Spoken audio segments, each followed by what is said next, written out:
Hello बच्चों, welcome to your maths class. तो बच्चों, आज मैं 9th क्लास का चैप्टर 9 सर्कल्स उसकी एक्सरसाइज 9.2 स्टार्ट कर रही हूँ। एक्सरसाइज 9.1 का वीडियो आपको चैनल पे मिल जाएगा। तो चलिए बिना देरी के स्टार्ट करते हैं। तो देखिए क्वेश्चन 1 है, to circles of radii 5 centimetre and 3 centimetre intersect at 2 points and the distance between their centres is 4 centimetre. Find the length of the common cord. हमें बताया गया है कि दो सर्कल्स हैं जिसमें एक की रेडियस 5 सेंटीमीटर, दूसरे की 3 सेंटीमीटर है। ये दोनों सर्कल एक दूसरे को 2 पॉइंट्स पे इंटरसेक्ट करते हैं, ए और बी पॉइंट पे इंटरसेक्ट कर रहे हैं। तो हमें बताना है length of the common chord A B की लेंथ हमें बतानी है। तो देखिए इस तरह क्वेश्चन अगर आपके एग्जाम में आते हैं तो आप सबसे पहले गिवन लिखेंगे, फिर क्या फाइंड करना है टू फाइंड, उसके बाद सॉल्यूशन करेंगे। डायरेक्ट सॉल्यूशन करने से पहले ये चीज आपको लिखनी है। तो गिवन तो जो क्वेश्चन में होता है उसी में से हो जाता है, टू फाइंड भी उसी में से हो जाता है और क्वेश्चन का सॉल्यूशन बाद में आता है। अगर क्वेश्चन प्रूव करने वाला होता है तो हम गिवन उसके बाद टू प्रूफ फिर प्रूफ लिखते हैं, ठीक है। तो गिवन में देखिए हम इस तरह से लिखेंगे, radii of two circles with centre O and P are 5 centimetre and 3 centimetre respectively. इस क्वेश्चन में डायग्राम बना के नहीं दिया हुआ है, डायग्राम हमने अपने आप बनाया है, इसलिए इनकी नेमिंग भी अपने आप ही हम कर रहे हैं। इसलिए हमें लिखना जरूरी है कि हमने सेंटर्स क्या क्या लिए हैं। एक सर्कल का सेंटर O लिया है, दूसरे का P लिया है। तो बड़े वाले सर्कल की रेडियस है 5 सेंटीमीटर, छोटे वाले की है 3 सेंटीमीटर, इसलिए मैंने यहाँ रिस्पेक्टिवली लिखा है, ठीक है। तो इसका मतलब है OA इक्वल टू 5 सेंटीमीटर और PA इक्वल टू 3 सेंटीमीटर, ठीक। और OP उसके बाद से बोला है डिस्टेंस बिटवीन देयर सेंटर्स, ये इनके सेंटर्स है। तो सेंटर्स के बीच का डिस्टेंस 4 सेंटीमीटर जो कि OP है, ये हमें दिया हुआ है क्वेश्चन में। To circles intersect at point A and B, ये भी हमें क्वेश्चन में दिया हुआ है। तो सारी चीजें गिवन में आ गई। उसके बाद फाइंड क्या करना है, length of AB, common chord बोला ना, लेंथ ऑफ कॉमन कॉर्ड निकालना। तो कॉमन कॉर्ड यहाँ पे AB है। तो चलिए अब इसके सॉल्यूशन पर चलते हैं। तो कैसे इसको सॉल्व करेंगे, तो आप पहले अपना डायग्राम देखिए। ये डायग्राम में ट्रायंगल AOP आपको दिख रहा है, इसमें आपको एक साइड 5 सेंटीमीटर दिख रही है, एक 3 सेंटीमीटर दिख रही है और एक यहाँ पे 4 सेंटीमीटर। तो इनको देखने से ही पता चल रहा है कि ये तीनों ही एक राइट एंगल ट्रायंगल की साइड्स हैं। तो अगर आप लोगों को ये पता है कि राइट एंगल ट्रायंगल में क्या होता है, hypotenuse square equal to base square plus height square, ये होता है ना। तो अगर एक साइड 3 है एक 4 है तो हाइपोटेनस 5 होगा ही। फिर भी हम इसको करके दिखाते हैं। तो चलिए इस तरह से इसको सॉल्व करेंगे। In triangle AOP, OA square equal to 5 की स्क्वायर मतलब 25, ये हो गया। अब उसके बाद दोनों छोटी साइड एक 3 एक 4, इसको भी करके देख लेते हैं। AP स्क्वायर, इन दोनों का sum AP square plus OP square equal to 3 की स्क्वायर प्लस 4 की स्क्वायर, मतलब ये हो गया 9 और प्लस 16 दैट मीन्स 25। तो क्या देख रहे हैं हम कि OA square equal to AP square plus OP square आ गया ना। तो मतलब जो सबसे बड़ी साइड हाइपोटेनस होती है, तो hypotenuse square equal to base square plus height square. So OA square equal to AP square plus OP square, ठीक है, ये चीज आ गई। Therefore triangle AOP is a right angle triangle. Right triangle आप लिखो या right angle triangle, right angle triangle, ठीक है बच्चों, इतनी बात क्लियर हुई कि राइट एंगल ट्रायंगल हो गया। राइट एंगल ट्रायंगल क्या होता है, आप देखो राइट एंगल ट्रायंगल इस तरह का बनता है। ये हो गया बेस, ये हो गया हाइट और ये हाइपोटेनस। तो हाइपोटेनस के सामने वाला एंगल हमेशा 90 डिग्री का होता है, ये आप लोगों को पता होगा। तो अब यहाँ पे हाइपोटेनस क्या है, इस ट्रायंगल में हाइपोटेनस हमारा ये OA है 5 सेंटीमीटर वाली साइड, जो सबसे बड़ी साइड होती है वही हाइपोटेनस होती है। तो इस OA के सामने वाला एंगल क्या है, ये एंगल है, एंगल APO। एंगल APO मतलब एंगल APO हमारा 90 डिग्री होगा। इस डायग्राम में आपको दिख नहीं रहा है 90 डिग्री जैसा, लेकिन ये 90 डिग्री है। तो चलिए देखिए हम यहाँ पे ऐसे लिखेंगे कि in triangle AOP, OA is the hypotenuse, OA is the hypotenuse. तो angle opposite to hypotenuse is 90 degree. Therefore angle opposite to hypotenuse, angle opposite to hypotenuse is 90 degree. तो हमारा कौन सा एंगल 90 डिग्री हुआ, एंगल APO। तो therefore angle APO equal to 90 degree. जैसे हमने इस एंगल को 90 डिग्री दिखाया, तो अगर हम ये वाला ट्रायंगल लें, ट्रायंगल OPP, तो यहाँ भी हम इस एंगल को 90 डिग्री दिखा सकते हैं उसी तरह से। तो आपको इस वाले ट्रायंगल में पूरा सब करने की जरूरत नहीं है, आप सिर्फ इतना लिख सकते हो, similarly angle BPO is 90 degree, ठीक है। Similarly angle BPO equal to 90 degree. ठीक है, इसको हम इक्वेशन 1 डाल देते हैं और इसको इक्वेशन 2 डाल देते हैं। अब इन दोनों इक्वेशन को अगर हम ऐड कर दें तो adding equation 1 and 2, adding equation 1 and 2, तो लेफ्ट साइड से ऐड होगा, राइट साइड से ऐड होगा। ये हो जाएगा angle APO plus angle BPO equal to 90 plus 90, that means 180 degree हो गया। तो ये angle APO plus angle BPO है क्या? देखो angle APO plus angle BPO मतलब ये पूरा एंगल, ये एंगल APB, दैट मीन्स ये हो गया angle APB equal to 180 degree. अच्छा, हम ये बात जानते हैं कि अगर कोई एंगल 180 डिग्री का होता है तो वो एक स्ट्रेट लाइन होता है, तो एक स्ट्रेट लाइन का एंगल ही 180 डिग्री होता है। तो ये हमारा जो APB है, APB एक स्ट्रेट लाइन है। यहाँ डायग्राम में आपको नहीं दिख रही है कि ये स्ट्रेट लाइन है, बट ये स्ट्रेट लाइन है क्योंकि APB इक्वल टू 180 डिग्री आ गया। तो स्ट्रेट लाइन कब होगी? जब ये पॉइंट P हमारा है इस पॉइंट M पर आकर के कोइंसाइड कर देगा, ठीक है, तब ये एक सीधी लाइन बन जाएगी। ठीक है, तो हम यहाँ पे ऐसा लिख सकते हैं, therefore APB is a straight line, APB is a straight line। ठीक है, तो अगर APB स्ट्रेट लाइन है तो पॉइंट P जो है पॉइंट M पे कोइंसाइड होगा। देखिए इधर जगह नहीं, मैं इधर कर लेती हूँ। ठीक है, आप ध्यान देना। देखिए हम इस तरह से लिखते हैं, therefore point P and point M coincide, मतलब एक ही पॉइंट है। ठीक है, इसलिए APB जो है हमारा AB के इक्वल ही होगा, therefore APB equal to AB। ठीक है बच्चों, अच्छा APB है क्या? APB है AP प्लस PB, तो APB की जगह हम लिख सकते हैं AP plus PB equal to AB। अब AP और PB कितना है? 3 सेंटीमीटर, ये भी 3 है, तो ये हो जाएगा हमारा 3 प्लस 3 इक्वल टू AB। तो AB क्या आ गया?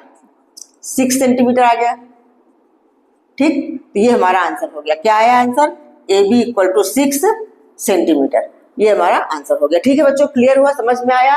देखिए डायग्राम तो क्वेश्चन सॉल्व करने के लिए इस तरह बनाया गया है, बट अगर आप कंस्ट्रक्शन करोगे कि एक सर्कल 5 सेंटीमीटर रेडियस का बनाओगे और दूसरा सर्कल 3 सेंटीमीटर रेडियस का बनेगा और एक दूसरे को 2 पॉइंट्स पे कट करेंगे, तो आपको जो 3 सेंटीमीटर रेडियस वाला सर्कल है उसका डायमीटर ही कॉमन कॉर्ड की जगह पे आएगा। ये तो हाथ से बनाया हुआ डायग्राम है इसलिए समझ में नहीं आ रहा है। पहले 9th क्लास में कंस्ट्रक्शन हुआ करते थे, अभी कंस्ट्रक्शन खत्म कर दिया है। तो आप अगर कंस्ट्रक्ट करके देखोगे तो हमारा सर्कल इसी तरह से बनेगा कि जो 3 सेंटीमीटर वाला सर्कल है उसका डायमीटर ही कॉमन कॉर्ड की जगह आएगा, तो 6 सेंटीमीटर ऐसे ही हो जाएगा। रेडियस 3 सेंटीमीटर, इसलिए डायमीटर 6 सेंटीमीटर हो जाएगा। ठीक है बच्चों, तो क्लियर हुआ, समझ में आया? तो चलिए क्वेश्चन नंबर 2 करते हैं। हाँ बच्चों देखिए question number 2, if 2 equal chords of a circle intersect within the circle, prove that the segments of one chord are equal to corresponding segment of the other chord। मतलब एक circle के अगर 2 equal chords हैं, जैसे AB और CD ये 2 equal chords हैं, तो हमें इसमें प्रूव क्या करना है? इसमें प्रूव करना है segment of one chord is equal to the corresponding segment of other chord. That means ये दोनों कॉर्ड्स एक दूसरे को पॉइंट E पर कट कर रही हैं, तो हमें प्रूव करना है AE equal to CE and BE equal to DE, ये हमें प्रूव करना है। तो जो गिवन है और जो प्रूव करना है वो तो हमें ऐसे लिखना ही है। तो गिवन में लिख लिया हमने AB and CD are equal chords, to prove AE equal to CE and BE equal to DE।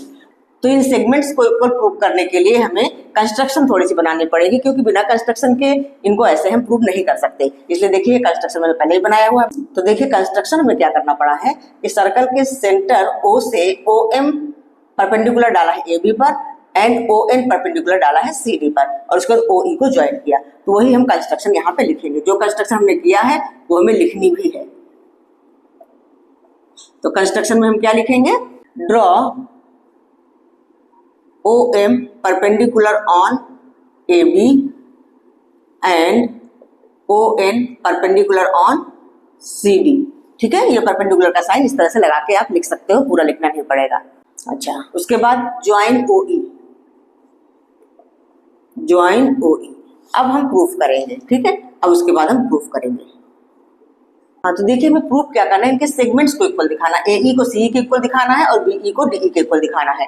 तो आप लोग देख रहे हैं कि यहाँ पर 2 ट्रायंगल्स बन रहे हैं, triangle OME and triangle ONE। इन दोनों ट्रायंगल को कॉन्ग्रुएंट दिखा लें तो फिर हमारा काम बन सकता है। चलिए देखते हैं हम कैसे शुरू करेंगे। तो हम लिखेंगे in triangle OME and triangle ONE।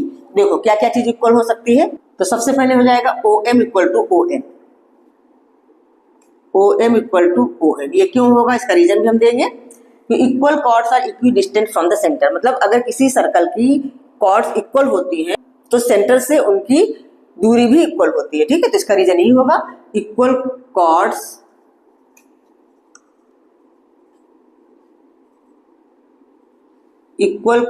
Are equidistant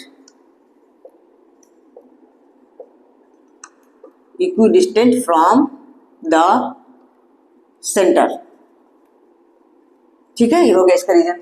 अच्छा, दूसरी चीज, ये आप लोगों को दिख रहा है परपेंडिकुलर ड्रॉ किया है, तो ये एंगल 90 डिग्री होगा, ये भी एंगल 90 डिग्री होगा। हम लिखेंगे angle OME equal to angle ONE, angle OME equal to angle ONE, each 90 degree, each 90 degree. अच्छा, तीसरी चीज दिख रहा है OE equal to OE, common दिख रहा है, OE इक्वल टू OE, ये है कॉमन, ठीक है। तो अब देखो इसमें तीन चीजें हमने इक्वल दिखाई, एक तो राइट एंगल दिखाया, उसके बाद इसके हाइपोटेनस हो गया और ये साइड हो गया। तो ये कॉन्ग्रुएंसी RHS कॉन्ग्रुएंसी होगी, राइट एंगल हाइपोटेनस साइड। तो बाय RHS कॉन्ग्रुएंसी या बाय RHS हम लिख सकते हैं triangle OME is congruent to triangle ONE। अब ये कॉन्ग्रुएंट हो गए, तो कॉन्ग्रुएंट ट्रायंगल के बाकी के पार्ट्स भी इक्वल होते हैं, तो इसलिए हमारा ये EM इक्वल टू EN हो जाएगा, EM इक्वल टू EN। तो therefore EM equal to EN, ये क्यों हुआ, बाय CPCT, बाय CPCT का मतलब corresponding parts of the congruent triangle. तो अब इस EM इक्वल टू EN को हम इक्वेशन नंबर 1 डाल देते हैं, आगे हमारा काम आएगा, ठीक है। तो चलिए अब आगे बढ़े। हाँ, तो आगे हम क्या करेंगे, AB और CD इक्वल कॉर्ड्स है, हमें गिवन है, तो यही हम लिख लेते हैं AB इक्वल टू CD, ये हमें गिवन है, ठीक है। अच्छा, AB को हाफ AB अगर इधर करेंगे तो इधर हम हाफ CD करेंगे। तो हमने क्यों किया, देखो हाफ AB हाफ CD यहाँ पे इसलिए किया कि हाफ AB हमारा हो जाएगा AM के इक्वल, हाफ AB AM के इक्वल क्यों होगा, क्योंकि किसी भी कॉर्ड में अगर सेंटर से परपेंडिकुलर ड्रॉ किया जाता है तो वो कॉर्ड को इक्वल पार्ट्स में डिवाइड करता है। तो ये हमारे डायग्राम से तो इक्वल नहीं दिख रहा है, AM और BM इक्वल नहीं दिख रहा है, लेकिन होता है, ठीक है। तो अब इसको हम हाफ AB को AM लिख सकते हैं, तो यहाँ पे हमने लिखा AM, और इस हाफ CD को हम CN लिखेंगे, ठीक है। ये हमारा हो गया इक्वेशन नंबर 2। तो फर्स्ट इक्वेशन में हमने ये दिखाया था, सेकंड इक्वेशन में AM इक्वल टू CN दिखाया। अब इन दोनों इक्वेशन को ऐड करेंगे, क्यों ऐड करेंगे, ध्यान दीजिए, EM प्लस AM अगर हम करेंगे, ध्यान दो, तो EM प्लस AM अगर करेंगे तो क्या हो जाएगा, पूरा AE आ जाएगा ना, तो वही करेंगे। हम लिखेंगे adding equation 1 and 2, adding equation 1 and 2, तो ये हो जाएगा ऐसा, EM plus AM equal to, और राइट साइड में क्या है, EN प्लस यहाँ पे आ जाएगा CN, EM प्लस AM अपना डायग्राम देखो, EM प्लस AM क्या हो जाएगा, AE इक्वल टू, ये हो जाएगा हमारा CE, EN प्लस CN, ये हो जाएगा CE। तो देखो एक पार्ट तो हमने प्रूफ कर दिया, ठीक है, कर दिया ना, AE इक्वल टू CE, यही तो प्रूफ करना था। आगे है BE इक्वल टू DE, तो ये भी हम इजिली कर सकते हैं। अगर इसको हम क्वेश्चन नंबर 3 डाल दें, आगे हमारा काम आएगा। और हम दोबारा से लिखें AB इक्वल टू CD, ये हम 4 डाल देते हैं, ये तो हमारा गिवन ही है। अब अगर 4 में से 3 माइनस करें, AB में से AE घटाएंगे तो क्या आएगा, ये रहा AB, और AB में से AE घटा देंगे तो BE आ जाएगा, ठीक है। तो बस यही हमें करना है, इक्वेशन 4 माइनस इक्वेशन 3 सब्ट्रैक्ट करेंगे, ऐसा हो जाएगा AB minus AE equal to CD minus CE। अब AB माइनस AE क्या हो जाएगा, ये रहा AB, AE हो जाएगा BE इक्वल टू, और CD माइनस CE हो जाएगा DE। तो ये भी हमारा प्रूफ हो गया, यही दोनों चीजें हमें प्रूफ करनी थी, तो हेंस प्रूफ। ठीक है बच्चों, क्लियर हुआ, समझ में आया। तो आज ये 2 क्वेश्चंस मैंने करवा दिए हैं, अब नेक्स्ट वीडियो में मैं आगे के क्वेश्चंस करवाऊंगी। तो अगर आपको क्वेश्चन समझ में आए हैं, वीडियो अच्छा लगा है तो लाइक करिए और अपने फ्रेंड्स को भी शेयर करिए, और अगर अब तक सब्सक्राइब ना किया हो तो सब्सक्राइब कर लीजिए। फिर मिलती हूँ नेक्स्ट वीडियो में आगे के क्वेश्चन के साथ, तब तक के लिए बाय बाय।